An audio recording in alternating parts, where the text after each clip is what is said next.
বাংলাদেশ জামাত ইসলামী বগুড়া জেলার নন্দীগ্রাম কাহালু আসনের সংসদ সদস্য প্রার্থী জননেতা হাজর আলেমের ওস্তাদ তিনবারের উপজেলা চেয়ারম্যান, বাংলাদেশের সর্বজ্যেষ্ঠ জামাত ইসলামীর প্রতিষ্ঠাকালীন সদস্য এবং উত্তরবঙ্গের একজন আলেমে দায়ী এবং তার অসংখ্য অবদান রয়েছে।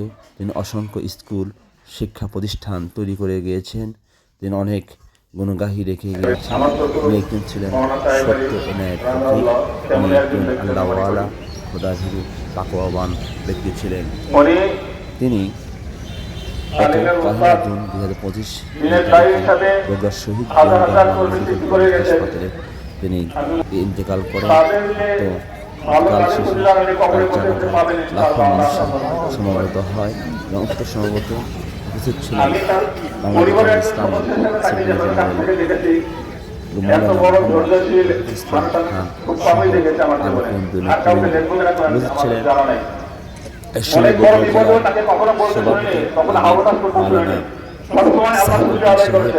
এবং বর্তমান আমি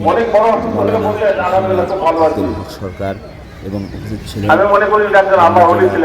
মাওলানা সাহেব, এছাড়াও বিভিন্ন জেলা সহ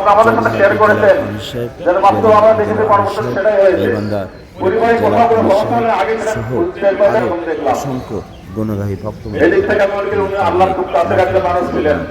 আসুন আমরা বিভিন্ন স্মৃতিচারণামূলক থেকে শ্রবণ করি। আমাদের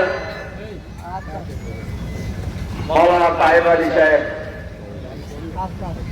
আমাদের শাহাবুদ্দিন ভাই একটু অনেকে একটু বুঝছেন, আমি দেখেছি এই বগুড়া জেলায় এই ফেস্টিভ্যালের আমলে কোন জায়গায় আমরা মিটিং করতে পারতাম না। ওনার বাসা ছিল আমাদের মিটিং এর জায়গা। আলহামদুলিল্লাহ আলহামদুলিল্লাহ, আল্লাহ তাআলা এই বাড়িটাকেও আল্লাহ তাআলা তার দিনের জন্য কবুল করেন, আমিন। সম্মানিত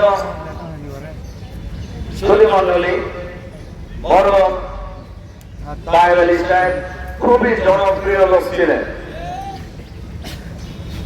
এবং এই চেয়ারম্যান ছিলেন এবং আসন্ন জাতীয় সংসদ নির্বাচনে জামাত ইসলামের পক্ষ থেকে উনি জাতীয় সংসদ নির্বাচনের প্রার্থী ছিলেন। ওনার ইন্তেকালের পর আমরা নতুন প্রার্থী আবার আমরা মনোনয়ন দেবো ইনশাআল্লাহ।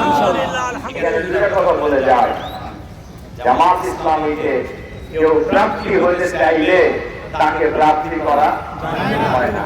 এটা আমাদের দলের প্রার্থী হওয়া নিয়ে কোনো লড়াই নাই, কোনো খোলাখুলি নাই, কোনো দলাদলেও নাই। জামাতের প্রার্থী হওয়ার জন্য নির্দিষ্ট একটা সিস্টেম আছে।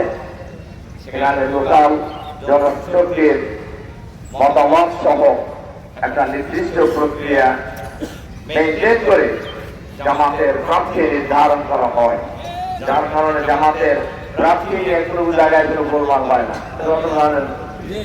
আমরা বিশ্বাস করি, আল্লাহ তাআলার কাছে দোয়া করি, আল্লাহ তাআলা আমাদের প্রিয় নেতা মাওলানা সাহেব আলী সাহেবের চাইতেও আরো যোগ্য লোককে আমরা যেন আল্লাহ তাআলার পক্ষ থেকে এই আসনে আগামী দিনে মনোনয়ন দিতে পারি।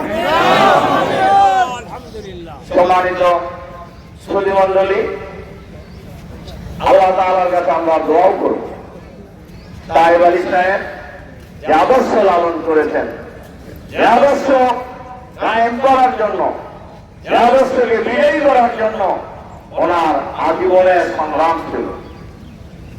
আমরা যতদিন বেঁচে আছি আমরা সেই আদর্শ, সেই কারণের আদর্শ, ঈশ্বরের আদর্শ, ইসলামকে আমাদের প্রিয় জন্মভূমি 56,000 বর্গ মাইলের এই বাংলাদেশে আগামী দিনে কায়েম করার জন্য আমাদের এই লড়াই অব্যাহত থাকবে। আমাদের লড়াই চলতেই থাকবে।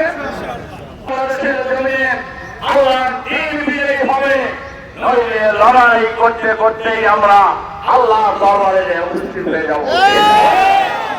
আমার শিষ্য হিসেবে সাহেবের ভাই কাজ করেছেন তো ছিল, যেটা গোলাম বাবুরের ভাই উল্লেখ করেছেন। আমরা তাদের কাছে দেখেছি ভাইয়েরা 13 বছর ধরে আমি আনছিল অবস্থা, অদৃশ্য অবস্থায় ছিলাম। জেলখানা থাকার পরেও উপরে গোপে আমি এখানে এসেছি। এই মুহূর্তে কোন জায়গাতে কিভাবে ঘটবে সে আমার বিভিন্ন জায়গা থেকে আমার সাথে দেখা করেছেন, কথা বলেছেন। ভাই আমি আসছি, আমি কাজ করতেছি, মানুষরা যাচ্ছে। আমি বললাম কোনো দায়িত্ব থাক আর না থাক, জনগণের কাছে আপনি ইসলামের দাওয়াত দেন, আপনি চলতে থাকেন। সে শুধুমাত্র দুটো পায়ের কারণে প্রতিবন্ধী ছিলেন, কিন্তু মনের দিক থেকে তিনি প্রতিবন্ধী ছিলেন না। ছিলেন না কালকে যখন রাস্তা দেখলো সেখানে স্বাস্থ্যটা ঠিক আছে, সুন্দর আছে, এইভাবেই দেখেছি। কিন্তু অত্যন্ত একজন ভালো মানুষ ছিলেন। ওনার জীবনে অভিযোগ বলে কোনো কথা ছিল না। তিনি কোনো ব্যাপারে কারো বিষয়ে কোনো ক্ষেত্রে কোনোদিন কোনো অভিযোগ করেননি, এবং কেউ পিছনে যদি তার নিন্দা করছেন সেখানেও তিনি কোনো জবাব দেননি। উনি আমাদেরকে মানুষমান হয়েছে, লেখাপড়া শিখিয়েছে। ওনার জীবনে সবকিছু আমাদের জন্য রেখে জান্নাতের পথে পাড়ি দিয়ে চলে গেছেন। আমার আব্বা, আমি মনে করি আমার চোখে দেখা একজন আল্লাহর ওলি ছিলেন।